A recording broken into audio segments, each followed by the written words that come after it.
समृद्ध सत्र हुआ और अध्यक्ष ही संबोधन जैसा कुछ नहीं है। मैं तो हमारे साथी वक्ताओं ने बहुत अच्छी बातचीत रखी, तो मैं 10 मिनट में ही अपनी बात रखूंगा क्योंकि ऑलरेडी समय काफी हो चुका है। इतना छोटा मत कीजिए। हाँ, मतलब 10 से 15 मिनट। अच्छा, ठीक, मुझे लगा कि समय ज्यादा हो गया। तो सबसे पहले मैं इस सत्र के अपने साथी अर्पिता मित्रा जी और सुरेश कुमार को बधाई देता हूं कि आपने अपने विषय में जो बातचीत रखी, बहुत अच्छा समृद्ध पेपर आपने प्रेजेंट किया। आपको शुक्रिया और बधाई। इस सत्र का संचालन कर रहे हैं राजकुमार मीणा जी, उनका अभिवादन। सामने उपस्थित हैं अवधेश प्रधान जी और उमेश बगाड़े सर, मनोज जी, आशीष जी, समीर पाठक जी हैं, मीनाक्षी जी हैं, प्रशांत हैं, शुभनीत कौशिक हैं और बहुत सारे हमारे अध्यापक साथी, विंध्याचल और मैडम लोग, सब लोग यहाँ उपस्थित हैं। किंसन मैडम बैठी हैं। साथियों, ये विषय बहुत विस्तार लिया हुआ है और मुझे लगता है कि इसमें एक पक्ष जो सुरेश ने रखा, जिसमें बातचीत के क्रम में उन्होंने जो स्त्री संदर्भ को लिया, उन्होंने 18वीं शताब्दी के मध्य से लेकर 19वीं शताब्दी के मध्य का समय पूरा, और रामकृष्ण परमहंस और विवेकानंद के ट्रेडिशन में स्त्री पक्ष को लेकर बहुत विस्तार के साथ मैडम अर्पिता जी ने अपनी बात रखी। साथियों, मैं एक दो पहलू पर अपनी बात रखना चाहता हूं। एक तो ये कि जब हम भारतीय नवजागरण की बात करते हैं तो भारतीय नवजागरण का फलक बहुत बड़ा है, और कल जो बातचीत हुई उस बातचीत में चूंकि इतिहास पर थोड़ा बहुत कुछ लिख पढ़ रहा हूं, तो उसी के हवाले से कुछ बात आपके सामने रखूंगा। एक तो ये कि जब हम भारतीय नवजागरण की बातचीत करते हैं, और कल बहुत समृद्ध सत्र हुआ, उद्घाटन सत्र में प्रोफेसर शंभुनाथ जी ने और अनामिका जी ने जो बातचीत रखी, और अनामिका जी का जो लेखन है पूरा, जिस तरह से उन्होंने इसमें हस्तक्षेप किया है, जो लिखा है, खासकर मध्यकाल और नवजागरण पर उनकी हालिया भी किताब आई है, स्त्री मुक्ति की समाज की, ये किताब मेरे सामने है, उससे जुड़ती है वो किताब जिस पर उन्होंने बातचीत रखी। और इन सारे संदर्भों के बारे में बातचीत रखें तो एक तो खास बात यह है कि जैसे ही स्त्री संदर्भ के बारे में बातचीत होती है तो भक्ति आंदोलन या मध्यकाल जिसे कहा जाए, इसमें मुझे लगता है सिर्फ भक्ति को अब न रखा जाए। इस बीच जो शोध हुए हैं, जो विस्तार हुआ है, उसमें ये कहा जा सकता है कि मध्यकाल का पूरा संदर्भ हम ले सकते हैं, और उस मध्यकाल में भक्ति काल और रीति काल को भी हम शामिल करते हैं, और फिर आधुनिक काल उसी के ट्रेडिशन से आगे विकसित होता है। इस पूरी प्रक्रिया में जब स्त्री संदर्भ की बात आती है, स्त्री पक्ष की बात आती है, तो उसके बहुत सारे दायरे हैं, और उन दायरों में बातचीत करते समय एक बात स्पष्ट होती है कि भक्ति काल का जो भारतीय चेहरा है, उस भारतीय चेहरे में आप देखें जिसे हिंदी पट्टी कहते हैं, उसके अलावा वो पूरे भारतीय स्तर पर जो लोक भाषा में वो भक्ति आंदोलन हुआ, उस लोक भाषा में जो स्त्री कविता का हस्तक्षेप हुआ, उन संदर्भों के बारे में अगर आप बातचीत करें तो ये इतिहास, और जिसमें भारतीय नवजागरण के साथ संदर्भ में बातचीत करें या आधुनिकता के साथ उसे जोड़ा जाए, क्योंकि जब भी नवजागरण की बात करते हैं तो आधुनिकता उसके साथ संलग्न हो जाती है। और इन सारे संदर्भों के बारे में बातचीत करते समय जब स्त्री का संदर्भ आता है तो थोड़ा ये संदर्भ अंतर विरोधग्रस्त भी है, मतलब इसको एक रेखीय तरीके से नहीं देखा जा सकता, इसके बहुत सारे आयाम हैं। उन सारे आयामों के साथ कुछ एक बातें मैं आपके सामने रखना चाहता हूं, और उन संदर्भों के बारे में बातचीत करने से पहले इसके दो पक्ष, एक तो ये कि इस नवजागरण में स्त्री क्या लिख पढ़ रही थी, क्या काम कर रही थी, और इतिहास के हवाले से, जब खासकर साहित्य के इतिहास के हवाले से, आलोचना के हवाले से क्या लिखा पढ़ा जा रहा है, और स्त्री लेखन में क्या इस तरह से हस्तक्षेप हो रहा है। कुछ एक बात, सबसे पहले भारतीय नवजागरण में जो भक्ति आंदोलन है, उस भक्ति आंदोलन का जो अखिल भारतीय स्वरूप है, उसमें दो कवियों की, स्त्री कवियों से मैं अपनी बात शुरू करता हूं। एक कर्नाटक की अक्क महादेवी, और कर्नाटक की अक्क महादेवी की कविता की पंक्तियां, ये अनामिका जी की किताब से मैं आपके सामने पढ़ रहा हूं, जिसका अनुवाद उन्होंने किया। उनकी पंक्तियां कि राजा वसूलेगा कर धन वन जमीन पर, लेकिन लगाएगा कैसे लगान रूप पर या गंध पर, वह प्रगाढ़ शांति जो मुझको लपेटे है चारों तरफ से, कैसे ले जाएंगे वे छीन कर उसका ही नूर दुशाला जिसका, क्या उसको करना है वस्त्रों का। ये वस्त्र त्याग कर जिस तरह से उन्होंने, जो संत कवि है, स्त्री कवि, किस तरह से उस पूरी व्यवस्था को कैसे नकारती है और अपने ईश्वर को कैसे आयत्त करती है, और उस सामाजिकी के साथ कैसे अपने को वो भक्ति में कैसे तल्लीन करती है। भक्ति का एक ऐसा चेहरा हमारे सामने आता है जो उस समय के सामाजिक ताने बाने को हमारे सामने प्रस्तुत करता है। और इस प्रस्तुत करने की इस प्रक्रिया में स्त्री का जो हस्तक्षेप है, जो संत कवि हमारे सामने उपस्थित है, और मैं मीरा पर चूंकि बात बहुत हो चुकी है इसलिए मीरा पे नहीं कर रहा हूं, लेकिन आप देखिए कि अक्क महादेवी का ये चेहरा हमारे सामने कैसे उभरता है। दूसरी कवि है ललत्य। ये आप देखिए कश्मीर की कवि हैं और संत कवि की शास्त्र रख जाना आसान है, उस पर अमल करना मुश्किल। सच का संधान नहीं बच्चों का खेल, आंख गड़ाकर देखा तो उड़ गए शब्द आखिरी, खुश दिल प्रशांत मुझे मिला बैठा वहां, मेरा वह उठा बैठापन।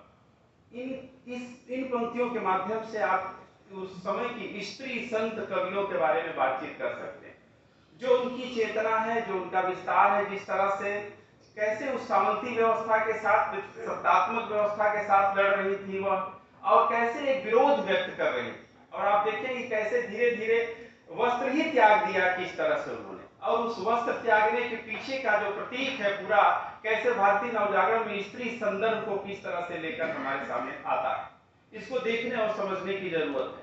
मीरा को अगर आप पढ़ें तो मीरा के यहाँ जो पितृ सत्तात्मक व्यवस्था के बारे में बातचीत की जाती है, जिसमें वो पूरा संदर्भ जिस तरह से आता है, उसको भी इन कवियों के साथ समानांतर रूप से रख के देखा जाए तो ये कहा जा सकता है कि भक्ति आंदोलन में जो स्त्री चेहरा है, ये स्त्री चेतना है, वो किस तरह से मुखर प्रतिरोध की कैसी नई संस्कृति पैदा करता है, प्रेम के साथ कैसे बात करता है, नए चेतना के साथ कैसे हमारे सामने वो रूबरू होता है।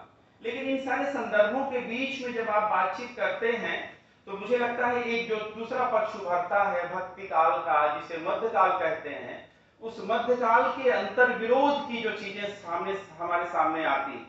साथियों, मैं 2-3 सवाल छोटे छोटे आपके सामने रखना चाहता हूं। एक तो ये कि जब भी आधुनिकता की बातचीत आती है भारतीय इतिहास लेखन की पूरी परंपरा में, उस परंपरा के सामने हमारे सामने जो महत्वपूर्ण चीज है कि भक्ति आंदोलन को देखते समय हमारे इतिहासकार और आलोचक किन दृष्टिकोणों से इन संत कवियों को और इन कविताओं को देखते हैं।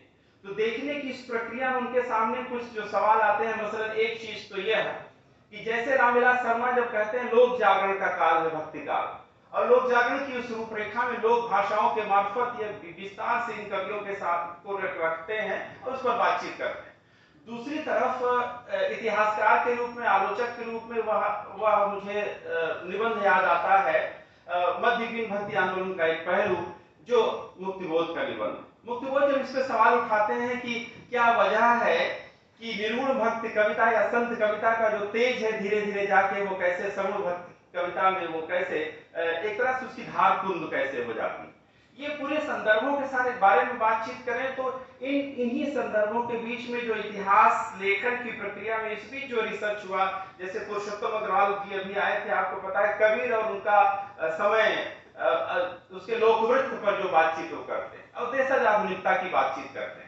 और उस देशज आधुनिकता के संदर्भ में बातचीत करते समय उन्होंने जो सामने चीजें रखी उसमें बताया कि व्यापारिक पूंजीवाद की इस पूरी प्रक्रिया के साथ जो एक कैसा एक समाज बन रहा था, उस समाज के साथ जो देशज आधुनिकता के तत्व हैं, जो औपनिवेशिक ज्ञान मीमांसा के सामने उसको रखकर वो बातचीत रखते हैं और ये कहते हैं कि भारत की अपनी आधुनिकता कैसे विकसित हो रही थी उसके साथ। लेकिन मुझे ये लगता है कि कई बार हम इन सारे ऊपरी तत्वों पर तो घूमते हुए नजर आते हैं और ये बात नई बहुत नहीं है देशज आधुनिकता। रामविलास शर्मा जो अपनी थीसिस दे चुके थे उसका विस्तार उसमें कुछ सांकेतिक ढंग से पहले भी किया जा चुका है।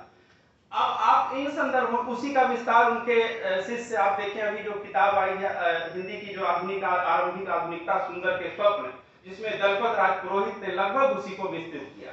अब विस्तृत करते समय सुंदर के स्वप्न नाम की किताब में सुंदर दास जो दादू पंथ है उस पर उन्होंने बातचीत की। इन सारे संदर्भों के बीच में अगर एक खास बात देखा जाए जो मैं कहना चाहता हूँ, खास तौर पर स्त्री संदर्भ पर नवजागरण। साथियों, अगर भारतीय आधुनिकता या हिंदी की आधुनिकता इतनी विकसित थी तो शिक्षा के मसले पर उन सारे सवालों पर जो हमारे हिंदी एकेडमिया जगत के बहुत सारे इतिहासकार, शुभनीत यहाँ बैठे हुए बहुत तफसील से इन्होंने लिखा है इन सारे बातों पे, संस्थाओं के बारे में, इनके अंतर विरोधों के बारे में। सुरेश बहुत अच्छा लिख रहे हैं इस बीच में। अब मैंने पढ़ा है इन लोगों को, थोड़ा उसी से मैं स्लाइड लेते हुए अपनी बात रखता हूँ। साथियों, जब ये सारे संदर्भों के बारे में बातचीत होती है तो आप देखें कि 19वीं शताब्दी का जो मध्य है, उस मध्य में जो आधुनिक चेतना जिसे कहते हैं, जिसमें स्त्री शिक्षा के बारे में बातचीत होती है, उन संदर्भों के बारे में बातचीत होती है, तो इतना अंतर्विरोध ग्रस्त क्यों हो जाता है हमारा भारतीय समाज, खासकर हिंदी समाज। अब भारतीय नवजागरण की बातचीत करें तो उसमें मराठा नवजागरण, बंगाल का नवजागरण, मराठी, तमाम सारे संदर्भों की बात होती है, लेकिन कुछ संदर्भ में हिंदी नवजागरण के बारे में रखना चाहता हूं। तो ये क्या वजह है कि जैसे ही आधुनिक नवजागरण की बात हम करते हैं तो वहां जो स्त्री चेतना का संदर्भ आता है वह औपनिवेशिक ज्ञान मीमांसा, जिसकी तरफ मैंने बताया पुरुषोत्तम जी से लेकर तमाम सारे इतिहासकार जिसकी तरफ इशारा करते हैं, तो क्या वजह है कि औपनिवेशिक ज्ञान कांड ने कैसे कुंद कर दिया उसको। ये जो डिस्कस बार बार दिया जाता है कि भारतीय अगर शिक्षा व्यवस्था स्त्रियों को लेकर, हाशिए के समाज को लेकर, उस पूरी चेतना को लेकर इतनी लोकतांत्रिक थी, तो औपनिवेशिक जो शिक्षा प्रणाली थी उसने कुंद कैसे किया, उसे तो और ज्यादा विकसित होना चाहिए था। और इस पर आप फिर एक दूसरी तरफ मैं आपको ले जाना चाहता हूं।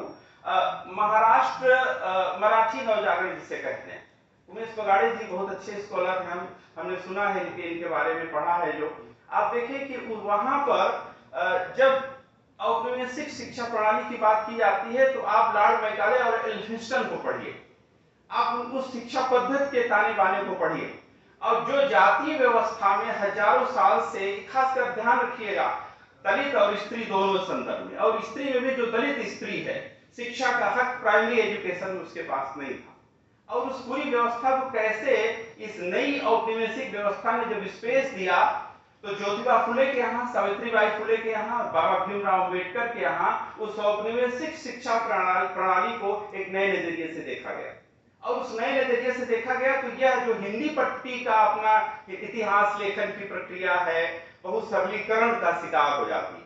बहुत सारे संदर्भों में मैं आपसे ये बात कहना चाहता हूं, अगर आप तफसील से उन सारे संदर्भों को पढ़ें, उस समय के लेखन को पढ़ें।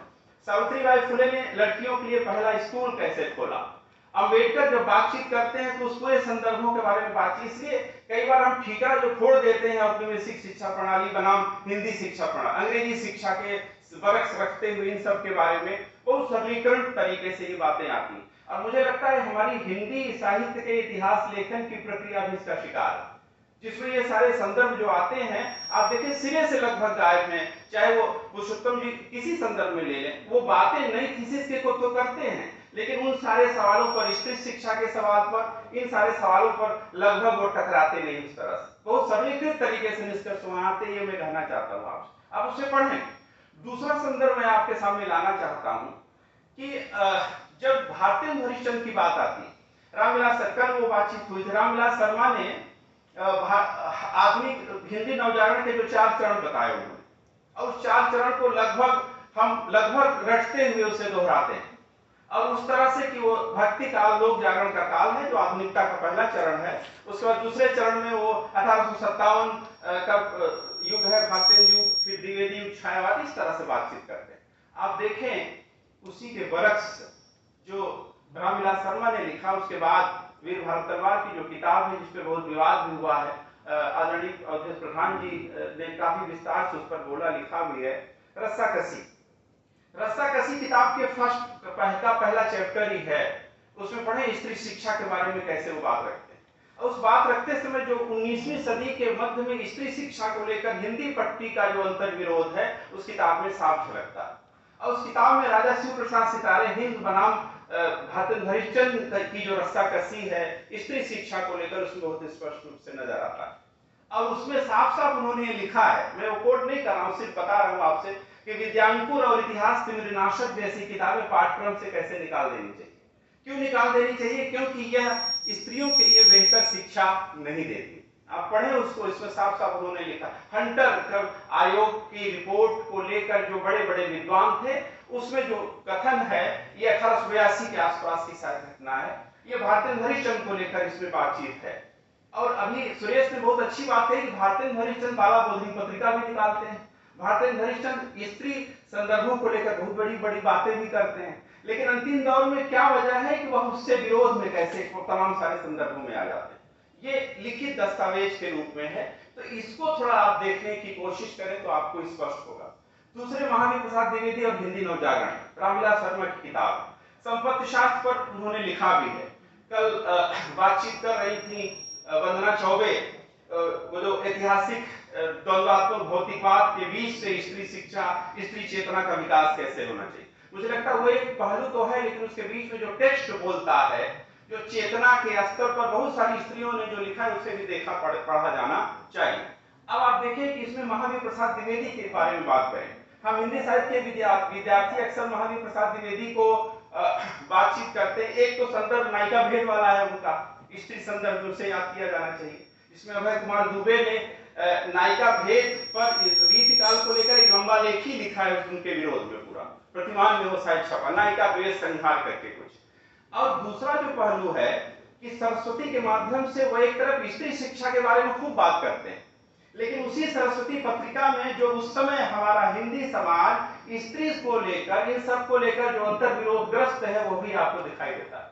जैसे उनकी जापानी स्त्रियां नाम का लेख 1915 में पढ़ी, उसमें उन्होंने लिखा है कि जापान की स्त्रियां बड़ी शिक्षित हैं, बड़ी सुशिक्षित स्त्रियां हैं, वो परिवार का बड़ा ध्यान रखती हैं, वो समझदार बहुत होती हैं, और पति का तो पूछिए मत, पति को देवता मानती है।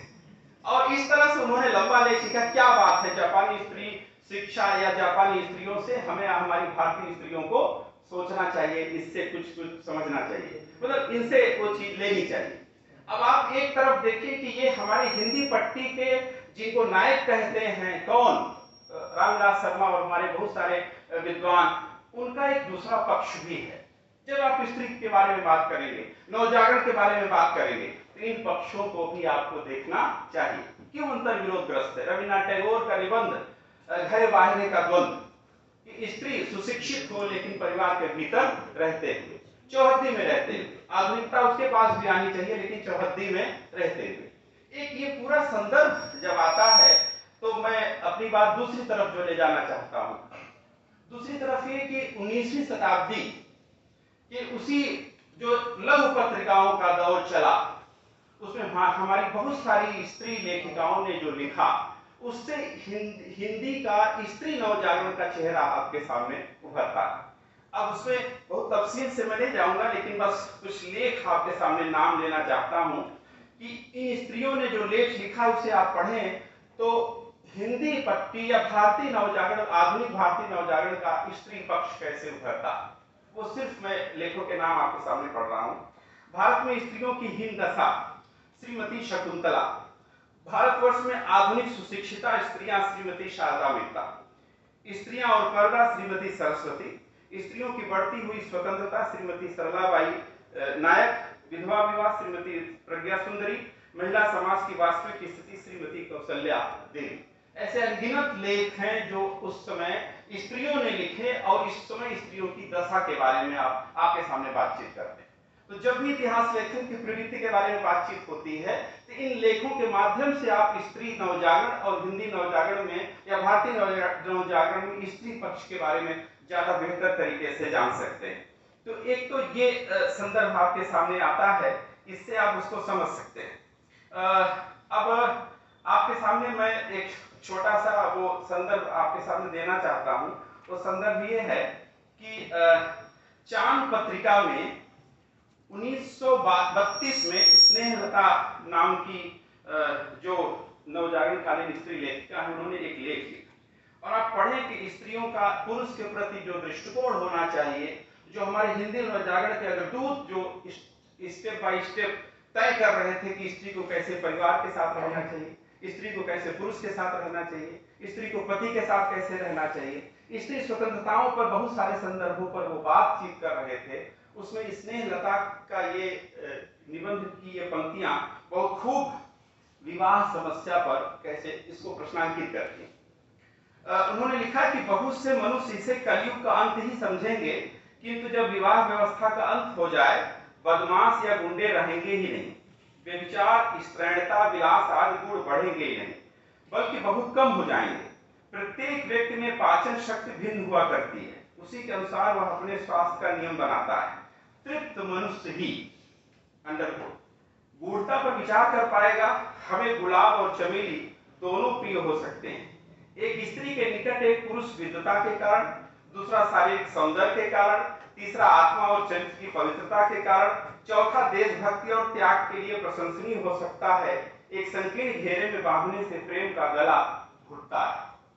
ये विवाह समस्या के बारे में स्नेहलता का लेख है। इससे उस समय की स्त्री आधुनिकता और स्त्री नवजागरण का एक चेहरा आपके सामने उभरता है। तो ये एक संदर्भ आपके सामने मैं ये रखना चाहता था।